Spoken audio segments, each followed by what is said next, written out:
guys, Ramblin Bob here with an important update for the E1500LFP.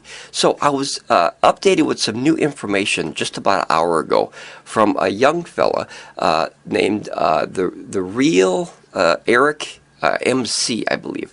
Let me go back to my video here, and he just posted here, the real Eric MC, and he put, Bob, looks like the expansion battery is now an EP3000 at 48 volts.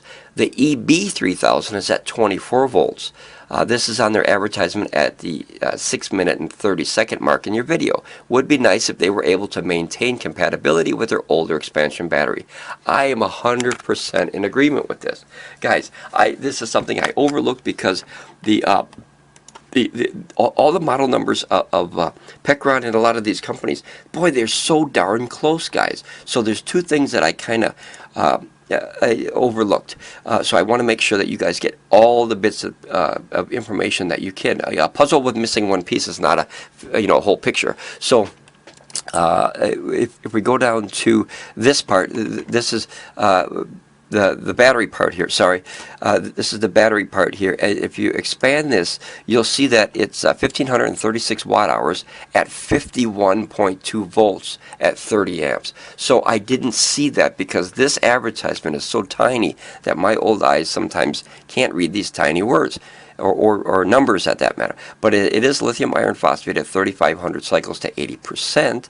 But I just want to make sure that people get all this information. But I did not know about the battery, guys. So if you go down right here is where he's saying it, and it's about the 6-minute and 30-second of my video. It says here 1536 expandable up to 7,680 watt hours capacity, app control with a 1,536 watt hours of battery storage packed in its core. The E1500LFP can expandable to 2EP. That's Eric Paul 3000, guys. So or Eddie Paul. I don't know that that whole cop language or military language. EP3000 at 48 volts, guys. That's a big overlooked thing for me because my system, the see, boy, these numbers and letters are going to get you confused. The E2000 LFP, the system that I have, the 8 kilowatt system, is a 24 volt system, and now the new one is a 48 volt system. Now I don't have enough knowledge to know all the pros and cons of each. I watched Will Prowse's video back in the days between the 24 and the 48, and one of the things he was saying is a 48 volt system, you don't have to spend as much on the copper for the wires because you don't need as thick of gauge wire to run a higher voltage through it because the heat's not there. It's easier to run a higher voltage. That's why 120 volt wire for your house is so skinny, because it doesn't need that big fat cable. And a 12 volt DC for your car is so thick gauge, 1 or 2 gauge, because that's a lower voltage. It's harder to get that energy, that low energy, through that cable. So it needs more pressure and more size. So this is great information because, like I said, every bit of information helps you make a decision if this is right for you. I was under the assumption, because this EP, if you look at it quick, that darn looks like EB3000, and your brain thinks that because you've heard EB3000 now for probably half a year. So that means that.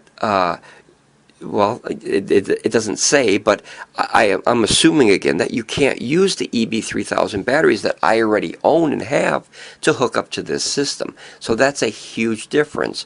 I know the higher voltage might yield out lower battery capacity. I don't know. I have 2 systems that are Oukitel P2001s. Those are 48 volt systems. I only get 1,550 watt hours out of 2,000. I don't know if that's affected by the higher voltage of the battery pack and the chemistry inside, or if there's something else going on as far as a not so much efficient inverters and standby system power and stuff like that. So boy, I have even more questions than I did yesterday. But like I said, I just want to get this out to you guys. I think it's very, very vital information, because imagine if someone were to go buy this and they had a couple EB3000 batteries, EB3000, right? It was Eddie Bravo 3000 batteries. And you know, they would be disappointed because you couldn't put the batteries to the system, or maybe you can. We don't know yet, but according to this now, it says the EP, Eddie Paul or Eric Paul, 48 volts. That's a huge difference. Oh, and there was one other thing that with Pecron and its other systems, because their systems are so darn close together, it's very easy to make a mistake. So in the other video I had mentioned, I made an update already, and I put it down to 5 new features or options. Well, I'm going to put it back to 6 because of the battery, because hey, that's new, right? I don't have that. But I'm going to take off the colors of the schematics for the shells, because when you look down here, you see the E1500LFP, right? And then you go down and they have this, and because it's the identical look, I mean, this is very, very simple to get confused with this one, right? You have the XT60 right there. Everything is the same, except the problem is that is the E1500 Pro. Guys, these are so darn close that it's easy to make the mistake, and I do apologize for that. We're all human. But notice that this has black, yellow, and then what I call the black and white, or the ghost feature, which I really like. And I assumed because it had the same exact look and the same numbers, I didn't see the Pro name here. So this one looks like it only comes in the orange, the gray and orange, or the black and orange. Mine is actually black and orange. I don't know if it's actually yellow, because the color that they put here is yellow, but my bumpers are actually orange. Guys, in the comments, let me know what color your bumpers are. Are they orange? Are they yellow? Like if I turn on a light real quick here, yep, they're orange. So even in a darker room or a brighter room, they have an orange color to them. They look the same as kind of an old weathered extension AC cable. You know, when it gets like not so orange, but a little bit less orange, kind of faded.